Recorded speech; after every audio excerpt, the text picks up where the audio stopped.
Welcome to That RPG podcast, where every great adventure starts with a single idea. I'm DQ, your friendly neighborhood GM. I'm Courtney Staples, not your friendly neighborhood GM.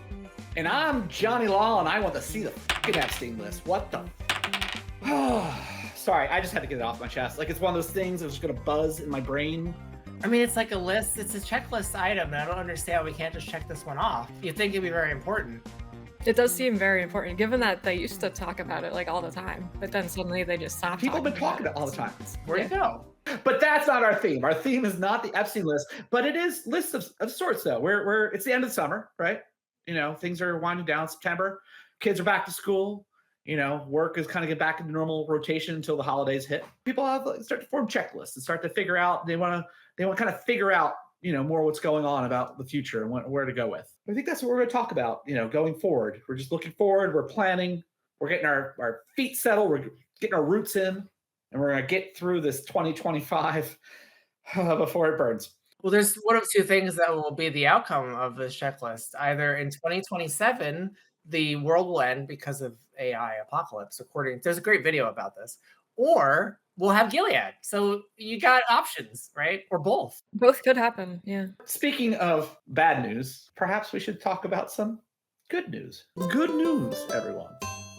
Talk about our good news this week, which I think is good news. And it's not my interest, but I know some people that, you know, 5 of you might, you know, 3 of you might be interested in Critical Role's new season coming out, which for me does have some personal interest in that. Brendan Lee Mulligan is the GM for it, which is super cool because I love him. They just released I watched the secret episode of Game Changer tonight that was released, and it was amazing. It's very Brendan Lee focused, if not driven. No spoilers. But anyway, he's going to be the GM, which has caused a huge stir in everything because, you know, everyone wants to see, you know, Matt Mercer do it. But Matt Mercer's going to be one of the players. But the crazy thing is there's like 13 players, 12 players, 13 players. They're doing West March-ish. It's not really a West March style, but they're going to break it up into 3 different tables eventually. And each one has a focus. So one's focused on fighting, one's focused on spells, and one's focused on seeking or exploration, which I think is cool. And there will be crossover. Like, they're not all like stuck to it. Like, but that's the general like vibe of exploring this new world. Now, where the controversy comes in, which just came out recently, which will be a couple of weeks after this airs, they decided to not use their associated new game system, Daggerheart, and instead are going back to 2024 rules of D&D. I personally do not think that's controversial. I think it's actually really smart. And I will say why, but I want to hear what you guys think. First, I want to say, like, I like the idea of West March's games. Like, I've always wanted to try that. Obviously, theirs is a little bit different than traditional, like, old school West Marches, but the idea of having a singular world where multiple tables are contributing to it is cool, and it's definitely something I want to do, like, in our system. As far as the Daggerheart controversy is concerned, like, what I find particularly damning is I think the creative director said that in order to tell the stories we want to tell, to be able to tell, well, that's why we're using 5e. And I think that's worse than openly admitting, hey, half of our audience are 5e enthusiasts, or more than half, and then there's a portion that are Critical Role enthusiasts, and we need to, from a business perspective, retain the 5e enthusiasts. I understand that from a business perspective, but to say we can't tell the stories we want to tell in Daggerheart, which is supposed to be a system that is very narrative in its design, it takes a lot of the tactical balance you'd expect from traditional RPGs like 5e, and it infuses it with stuff that we would want from narrative games like PBTA. As I say narrative, just to distinguish the two. And to say that is, like, I think the worst messaging they could use, because it's telling the audience, hey, Daggerheart can't do the cool stuff we want to do that Critical Role is doing. I mean, I'm sure this is just the creative director saying this, so it's not necessarily what Brendan Lee Mulligan is saying or what the cast is saying, but it is messaging from the top. I think that's the dumbest thing they could have possibly said.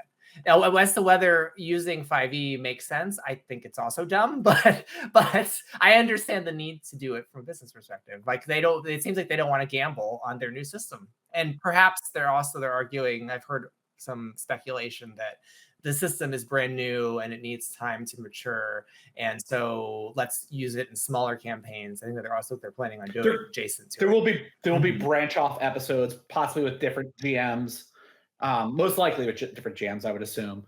Like maybe Matt returning as a GM, which I think that's cool. I think it's cowardice at the end of the day.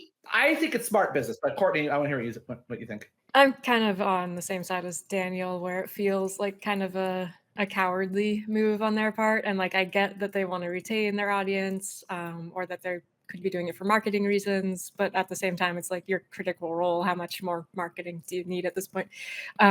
Or I also get like, okay, if Brendan Lee Mulligan is more familiar with it with 5e, and that's why they're going with this because that's what he's more comfortable with. But I feel like if he went to use Daggerheart, that would be like the best possible advertisement for Daggerheart you could possibly get, getting him of all people to learn a new system and run games in it and have it be hilarious because he's doing what he's doing. It just feels like such a missed opportunity in my view. And like, I get it, but I don't like it. Is where I'm at with it. So I want to jump on that because when I first heard this, I was like, really? Like you this is your chance for your baby to take its first steps. But they've already made a bold decision of changing the GM for the first time in their history. Like Matt Mercer is Critical Role. Like everyone else obviously makes up a major part of it, but Matt Mercer is Critical Role. Like that, like at least Dimension 20, they switch through their GMs through different campaigns and whatnot. Like there's a lot more. And even though, and the Critical Role has done other people GMing, obviously, but it's not to the same, not a full campaign, like a big widespread campaign. And this campaign seems super ambitious in the sense of that there are so many people and it's going to be broken off and it's going to be, stories, even though they're separate stories, they're all going to have to be interwoven and whatnot. But so I think and when they announced that BLM was doing it, or not Brett B. Lee Mem is what he likes to be called, for the good reason. And they actually make a joke about that later on. Someone tries to cancel BLM. But anyway, Brendan Lee Mulligan, that caused a stir in itself. So I think to not try to tip the boat further is smart, business-wise. Like this is their production branch, and then they have their game branch. But on top of that, I have two other things that stick out. Well, maybe three. So one thing is for sure, and I've heard Brendan Lee Mulligan talk about this, is that he likes 5e for he sees himself as a GM, his weakest bit being combat. And 5e tells you how to do combat. Not in the most interesting way, but in a number crunchy way, they tell you how to do combat. What they don't tell you how to do is role play, and he feels comfortable creating that space for his players, how to role play. So it's like you see what I'm saying though. It's like I feel like it's after seeing how my brother was running 5e games before OSR Plus, before getting fully immersed in OSR Plus and running games of that, and then now seeing how he runs our game that we play with him, like he still holds the 5e rules for all the stuff that I love, the crunchy combat tactical stuff, but he's opened up the role-playing aspect like tremendously. Like we don't have fate points, but we have a lot of leverage on what we get away with because we just make it fun for him and he joins in the fun. I think the reason why he, and this is my speculation, of course, but if he's saying he has difficulty with combat, probably the reason why is because 5e does not do cinematic combat in a very successful way at all. Especially if they're going to have a television show where we're not watching it because we want to watch them move miniatures around and work on a hex grid. We want to see them do cinematic things. If anything, draw steel would be a better choice, and that's horribly tactical, right? Yep. Well, so I can't speak to Charles Steele because I whatever. And also I'm speaking for Brendan Lee Mulligan because I did listen to an interview because I was very curious, like, why do you use the systems that you use? So I actually searched out an interview. This is unrelated a couple months ago, and found one that he was talking about. He's like, he loves 5e in the sense that like he doesn't building combat encounters. He has a hard time, like it's like he just feels least confident in doing that. Not them playing out. He's fine adding the cinematics to it. It's the raw mechanics. He needs something that's like literally like laid out for him. Is that just speaking poorly of Daggerheart then and its capabilities of giving you like combat stuff to work with? Less play testing too for Daggerheart and reliance on that. So that takes me to my next part is Daggerheart recently just poached 2 top 5e people to their team, who actually are brought up in their press release. They're like, we talked to our consultants, and I bet they were like, this is recorded probably already, I would assume. I would bet that they're like, hey, we're going to polish your systems out. Maybe best to not put it out on display yet. Like, save it. Like, let's get this, we'll use it. We'll do some play testing on side quest stuff for your production. Yeah, that's a business decision. It's business. I think it's all just business. It's all straight business. And like, you guys both said, is that they have the critical role. They have the people that love the players, but then they have part of their fan base has to be people that just love 5e too. I mean, it started off as Pathfinder the first season. I guess what I'm trying to say is, like, if running combat is difficult because of all the mechanics involved for Brendan in particular, why should he adopt a system that codifies it to the point that he has to follow the rules? Like, why not choose a system like PBTA or a system like he uses in Always Stop Blowing Up? Or what's the one he did in Dimension 20 recently? Always Keep Blowing Up. Never Stop Blowing Up. In that one, there's combat, but it's the rules don't constrain him, so he can do whatever he wants. He's used kids on bikes. They've done rolled out. They've done all that, but he says specifically, and like I said, I'm paraphrasing from a interview I heard months ago, so I'm not going to get it right. But it was, and because I was really confused about that too, because I've always been like, how do I get OSR Plus to Brendan? Because like this should be like it. No, but that would actually be his baby, because like combat is fully explained and it's there. It's mechanically crunchy there. You can have fun, but it's also on top of it. There's lots of layers of narrative events, and you can use what you want to use. But his whole thing is like, I can't build that part myself. I want that as structured as possible. Everything else, all the narrative stuff, that's what he does. That's how he breathes out narrative. I just feel like it's going to handcuff him further. You know what I mean? Yeah. I understand it from in an inverse way, that like, I like when I'm like cooking or bartending or something like that, I like restrictions. I like people to tell me like, don't do this, don't do this, don't do this. Because then it makes my brain have to work around those problems, and I come up with a more clear idea.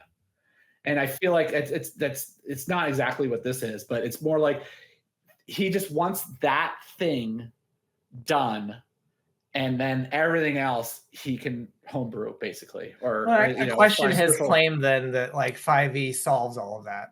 I feel like other systems do solve it. They just do it with less mechanics. So I feel like his whole paradigm doesn't make sense. No, I think he wants the mechanics. He wants the players to have the mechanics. He wants them to have the levers, the pull.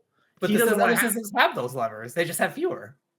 No, but I think you're missing it. He doesn't want a Call of Cthulhu where like you're like he wants something that has combat. Like that's he can't orchestrate that himself from the ground up. He's uncomfortable. It's not where his. I guess what I'm pointing at is in that assertion, there's an assumption that the other systems aren't giving you a combat system from the ground up. I think they are. They're just giving it with less rules. It's looser, yeah. Right. But that's the same. He wants that structured rules for those, so then it's off his plate. That's just rules are rules. And then on top of that, though, as far as the narrative, as far as the emotion, as far as the mystery, as far as all the other aspects, that then it's an open world for him. What it's gonna do, I think, is what's gonna happen is then he's going to be in tension with having to try and jury rig cinema on top of rules that don't allow it. Yeah. But I mean, it would make it unwatchable for me. No, but I'm saying he's been doing this for decades. This isn't like it's not his first rodeo. Yeah. Like it's almost like insincere. You know what I mean? Like the performance of it will be insincere. I feel like you come from a very different mindset, and I'm glad that you do, because we would not have OSR Plus if you didn't, because you solved the problem. He doesn't want to solve the problem. The problem is he's buying the packaged steak, or he's buying the packaged ground crap on top of it instead of trying to do his own grind, because he doesn't know how to make his own grind. He's just buying something that's there, and then he's salting it. He's making the sauce for it. He's doing all the other stuff himself. But just that one thing is like, sorry, the better option would be he's buying the rotisserie chicken from Costco because he doesn't want to take the time to roast a chicken and whatever. Yeah. So, and it's $5. It's a fucking great deal. Dude, if you don't have a Costco membership, everybody loves it. Yeah. We make chicken salads from that. I make chicken salad is great. I make well, my favorite is chicken dumplings from that. It's the only way I make chicken dumplings. Phenomenal. I'll give you my recipe. $5. $5. Great. I bought it just for my dogs. Anyway, I think that covered all the things I wanted to say about that. I feel like the moral of the story is that Brendan Lee Mulligan should check out OSR Plus because it is a beautiful system and it would solve all of his problems. I feel like I really so I don't get too Brendan, parasocial. please. I get a little Brendan, please. I get a little parasocial in some things, but like I understand they're humans or whatever. There's like I don't try to think, but that's one of those things. I'm like, man, if I could find him, just give him a card and just be like, bro, check this out. Like, I would love to get drinks with you too. Like, shoot, but anyway, like, just check this out. Like, you'll be amazed at how much it'll scratch itches for you, and you'll be like, oh, that's fun. Like I have no doubt whether it's Brendan Lee Mulligan or Mark Mercer. That's not the Katie Barrich. Yeah. Either one that could run any system and make it amazing. Mark Mercer is the best Dragon Master. Right. Yeah. It doesn't matter, but I want to see him. I want to see another Never Stop Blowing Up. You know what I mean? Yeah. I only watched a couple clips from it. I just don't watch other people play games. I'd rather do it myself. Yeah. What's that? The Stinky Dragon. What's that one? Those guys sound great. I see their clips all the time on YouTube, and we've shared them in our Discord. It's like Tales of the Stinky Dragon or Stinky Dungeon or Stinky. Oh, is that the one with the like animation? Yeah. But they just lean into failure like crazy. So speaking of failures, this episode in Pop Culture Corner, I wanted to chat about a show that John got me into on Apple Plus, Apple TV, whatever it's called. I'm old. It's called The Studio, and it's by Seth Rogen.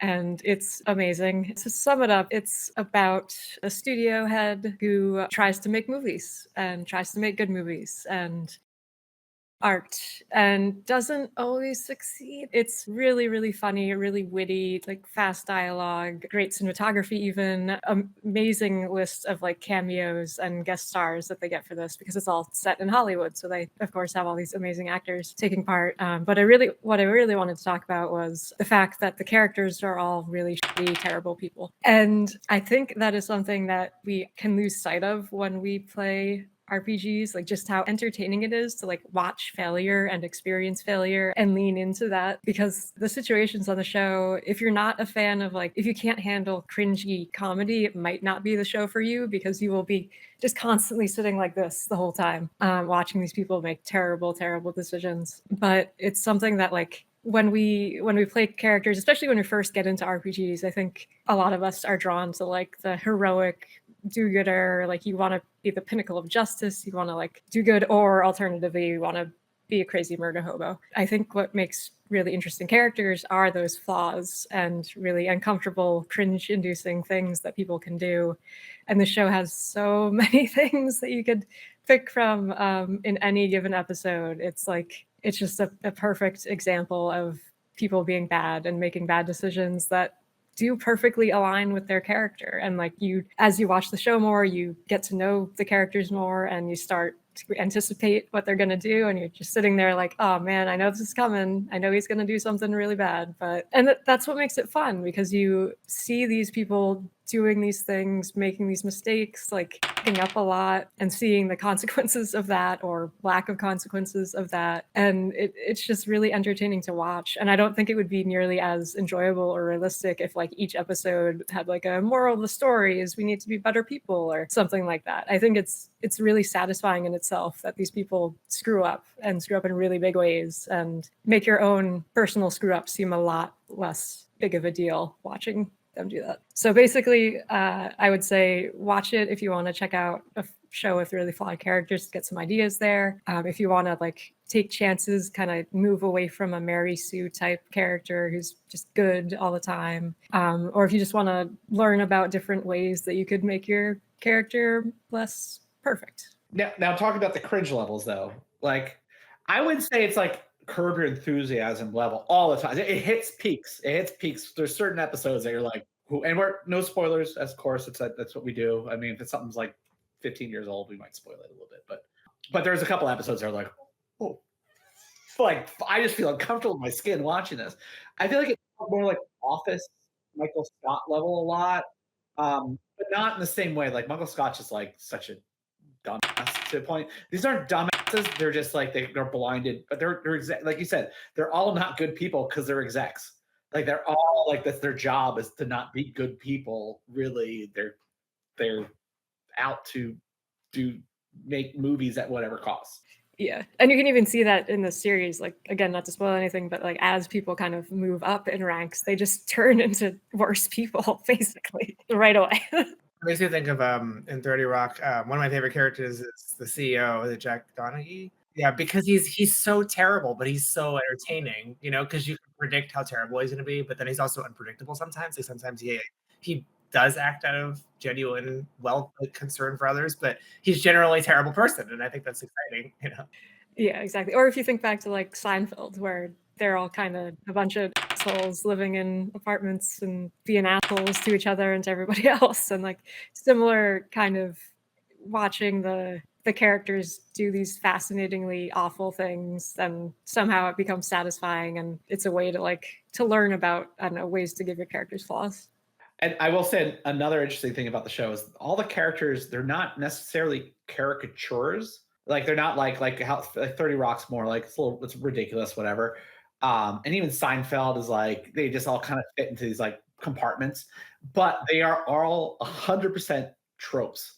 And even to the point where it's like ridiculous. Like this is not spoilers, but like the main character who is Seth Rogen, which I don't hate Seth Rogen, but I'm not like a huge fan of his. But anyway, getting back to my original point is that so Seth Rogen's character is very much like what he wants to be is like late 60s, 70s movie producer. Like he drives cars from that era, he dresses in suits like that, and then like his best friend, sideman, is very 90s executives. He's always on coke. He's got the suits. Like he drives a Porsche 911. Like it's all like there's all these, and then like there's another character who's their PR person, who I won't say anything about because you gotta just appreciate her. You'll recognize her as an actress immediately. And there's just all these elements like that where it's so tropey, but it's perfectly done. It sounds like Veep almost. It's like where everyone is terrible. Veep is so good.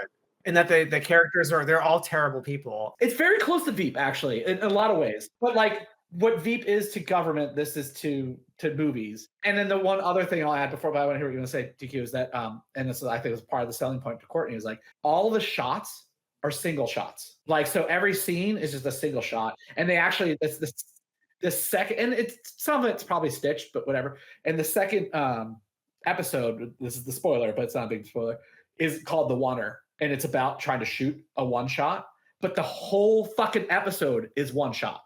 Oh wow, that's cool. But once again, probably stitched. Like there's probably a pan that they cut and whatever. But it's like theoretically. I mean, looking at it, it's there's not like any time. The only time it'll go to like another angle is when it changes scenes. Like I get two one shots I can think of in TV are like the Smashing Pumpkins music video. I think it's Ava Dore is all one shot on a rotating canvas, or in Children of Men, the one shot sequence in the final. Like those are so hard to do. I think they reference that maybe even. Oh really? I think they do bring up Children of Men. Yeah. So good. But what I was going to say though is like as far as role playing is concerned, this brings me back to what we've said in earlier episodes about ethos in OSR Plus or in D&D. This used to be alignment. That in our system you can play characters who are all fundamentally bad people and still have a very interesting, diverse and nuanced experience because they have perspectives. They're just that their concern isn't about helping others. It's about glorifying themselves in different ways. And you can still have a world that functions like that. In fact, I would argue we live in that world. And the exception of the people who are not egoists. But that's why it's entertaining, because those people, like the average person probably is pretty selfish. It takes, my moral philosophy is that it takes striving to not be that way. So that's why I think that's an interesting show. And it's an interesting example of how you could run a world that functions. Most of these characters in this show are not bad people. Like they're not going out of their way to be bad. Right. They're not like murdering anybody. They're not doing anything like that. But I mean, you can be a bad person by being generally a selfish person. That's what it sounds like these characters but they might actually try, they might think they're doing good, or like in the sense, and this is like, once again, it's not a spoiler, but like Seth Rogen's character thinks that he is like, even though he's an executive, he thinks that he's an artist and that he can create art. And even though he makes movies that are not like, I'm not going to say what the movies they're making, but like he still thinks that there could be art in, like anything can have art in it. And like that's his argument, and he's lying to himself, obviously, like that he doesn't realize that like he just schlocking shit for money. It's really, I'm curious to see where this goes. If I don't know if it's greenlit for the second season. I hope it is, because it's a great, and it's also an easy watch too. They're very short episodes. Besides the cringe factor, it's very easy watch. I'm actually not fully done with the season yet. The last one I watched was the one with Ice Cube. I'm really looking forward to finishing it and really hoping that they do more with it too. It finishes great. It's good. Yeah. Okay. I think it's important that way when we talk about perspective, right? So like there's the perspective of individual characters in any narrative, whether it's this show, like for example, you're talking about this executive who thinks he's doing good or creating art or whatever. But then there's the perspective of the person who created the narrative. So when we're talking about, let's say 30 Rock, maybe not 30 Rock, but let's say the perspective of Veep. Like the perspective of Veep is that everyone is that like in this universe to survive and to do good is to be selfish. So in order for Julia Dreyfus, like in order for her to succeed as a character, she has to outmaneuver everyone else and be worse than them. And that is doing good in that universe. So in the same way, you know, if you run a show like this, the studio, it seems like in order to create great art, you have to be a jerk and outmaneuver the other executives, it seems. I haven't seen the show. And so you can run, taking it back to RPGs, you can create your RPG that way. You're the GM, you're creating the world, so you're setting the moral tenor of the universe. So if in your universe, to do good means we're all swashbuckling pirates and we're going to steal gold and be jackass, that's now the moral underpinning of good. It's just that you're all egoists. So you can run universes like this, and it's good to watch shows where they're doing that. And this happens in books too. Like the one I always refer to, always over and over again. You know, if you've listened to the World War, that you probably hate me for mentioning it again. But like the Jack Vance novels, in his world, everyone's an asshole, and that's good. Otherwise, you get Yes, pretty much. And also talking about making flawed characters or like bad characters, like it doesn't have to be you take it so over the top that you become a pain in the ass to play with. You want to kind of keep it under a little bit of control, which can also be navigated in character too with the party. You know, maybe you wouldn't want to, for example, play somebody who's just always going to do the worst possible thing at every possible time, because that would get like, okay, we do want to progress the story, we do want to like have our characters grow and do things potentially. It's more like, I don't know, pick certain things that you want to be flawed and have them act out in those ways, and then the players in character can also deal with that. Can we come up with a quick checklist to not cross those boundaries? not violating the social contract. Number one, keep the game going. Keep the game going forward. Whatever you signed up for as the mission, don't f that up, right? I would say number two would be from personal experience. Don't fuck over other players. Fuck over yourself. Respect their autonomy as a player. But like, set yourself to be fucked over. You can make rash decisions that, as a group, kind of like doesn't sound great. But like, definitely don't single out a single player in the campaign. Don't fuck up someone else's choices, because it becomes PvP. And so one of the social contract agreements when you start playing is PvP on the table. If it's not, and you're going to play this jerk character that's always screwing the party over, you're now doing PvP, and that's a violation. But for like, so it's, I just keep thinking of Peter, Paul, and Mary, because how can I not? Yeah. So character mind, who is a total cat based off of Nicholas Holt's Peter the Great from Who's the Great. That's a lot of the inspiration was taken from him. But what I would do is I'd put myself in situations where I would fuck up someone else. Like, it's basically the idea of like me running in a room. Someone's like, I'm gonna cast fireball, and I'm like, I'm running in the middle of that room, and so they got to cast it on me. And that's on me. Literally, the fireball is on me. I deal with the consequence. It's fine.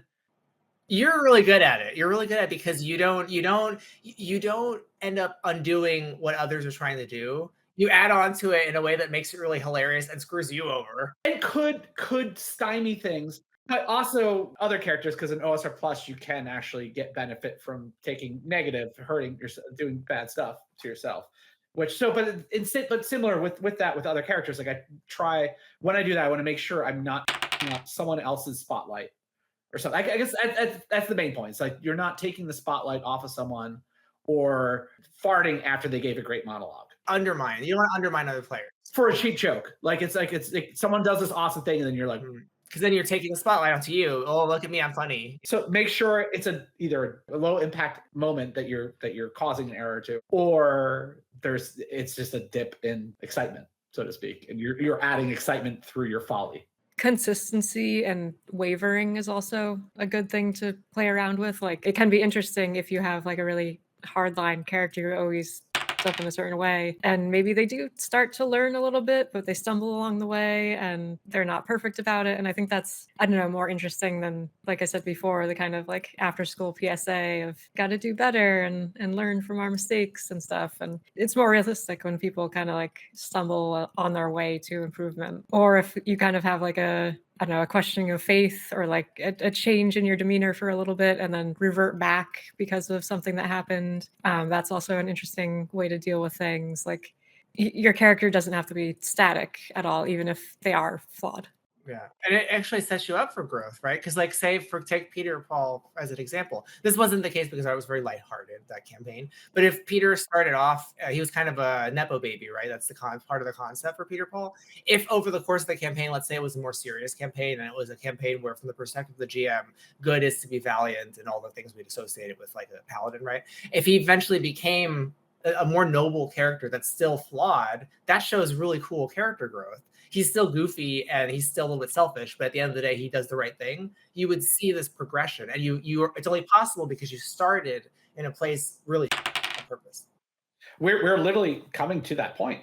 Yeah, that's true. I mean, your character might want to kill me, which if that's the case, I plan to kill you first. But we don't know what his decision's going to be on this thing that the GM put in my lap. I did not ask for the record. I will say, as a guardian, even if the solution were to sacrifice you, her moral framework wouldn't allow her to do that because she doesn't weigh consequences. So even if it's killing everyone in the universe, killing one person is violating their autonomy as a being. Yeah. Okay, that's good to hear, because as of last episode, you were all about killing me. So I was the player.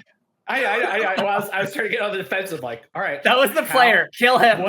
What do I have to do to take Una out? Una wouldn't do that because she doesn't think.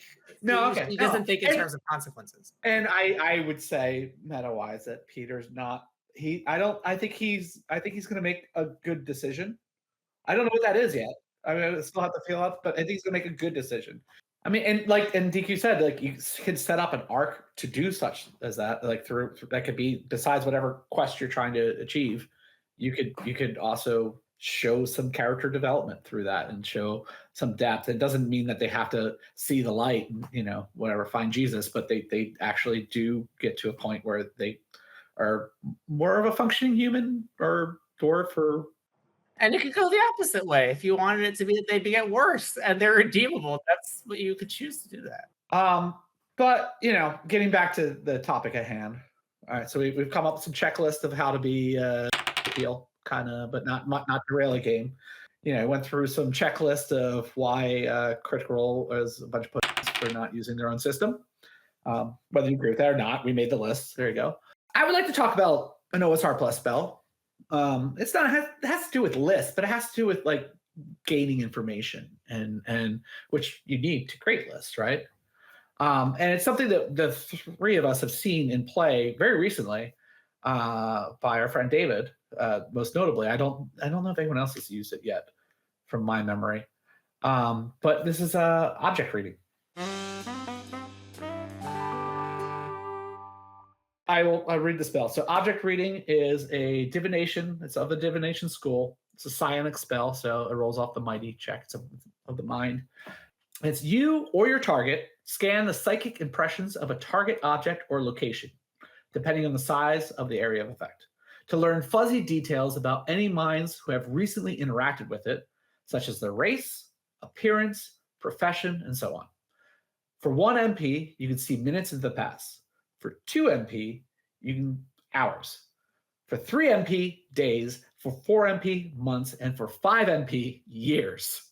The farther back into the past you look, the more frenzied and obscured the reading.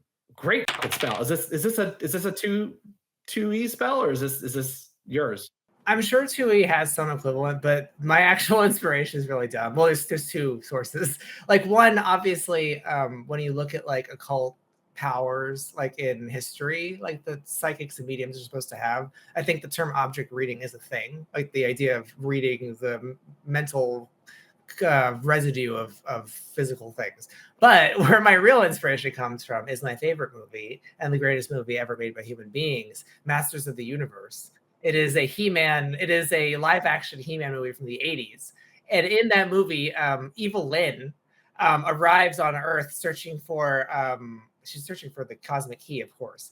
And she whips out this device that's like this weird radar thing. And she like scans the room and she can see the battle that just occurred there with He-Man fighting, I think the Lizard Man and the Bear guy. It was really cheesy, but she can see the past, like this fuzzy imitation of the past. And I'm like, that was what I had in my mind when I was designing it. But obviously, it's a real psychic idea, like medium power, and I'm sure D&D has its own version of that, like 2E. But no, I love the general concept of it, like as a once again going into your philosophy of spells that they're not supposed to be things that like facilitate. They're mostly supposed to be meant out of encounter, or at least not combat encounters, and just ways to interact with the world and whatnot. But I do love both the gamble that the user can invoke to try to go really far back, but also the caveat that like shit might get muddy going there. So it gives the GM at least an out to like not show your full hand. You know, it's a duel of wits at that point to be of creativity, which I think it's a really cool concept, and it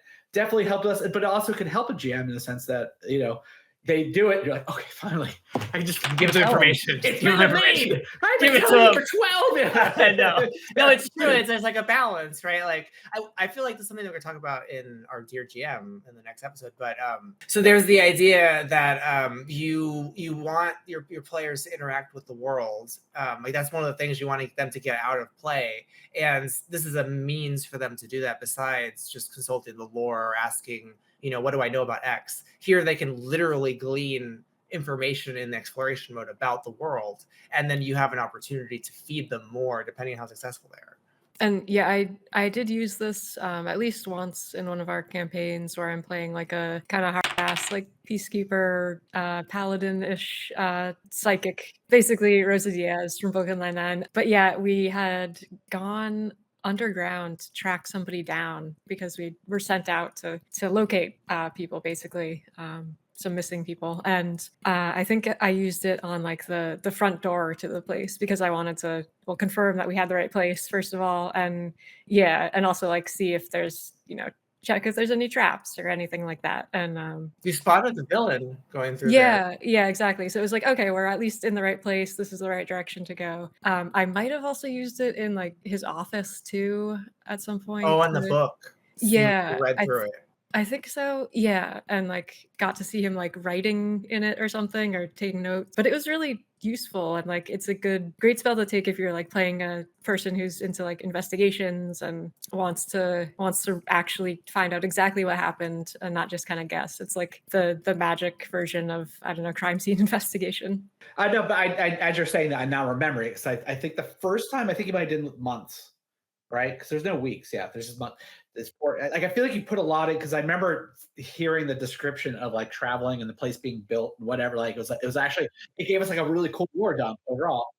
And then the second one, I think you did days, because I remember it being like trying to figure out what he was up to at that specific time, and like that kind of like doing like a conical look at things that way, like breaking it down and be able to narrow down, like you could like that's exactly CSI. Like you could literally crime solve by doing that with just a good let's see, was that's 7 MP. There you go. So yeah, it does require a decent amount of MP to invest into it, which I think is a good thing in the game too, because you wouldn't want a character to just like keep doing that over and over again, because then it's like, okay, you're not engaging with the world anymore. You're just kind of reading my notes at this point. Right. And I like to your point, John, too, like being able to feed the players information that they wouldn't have otherwise got.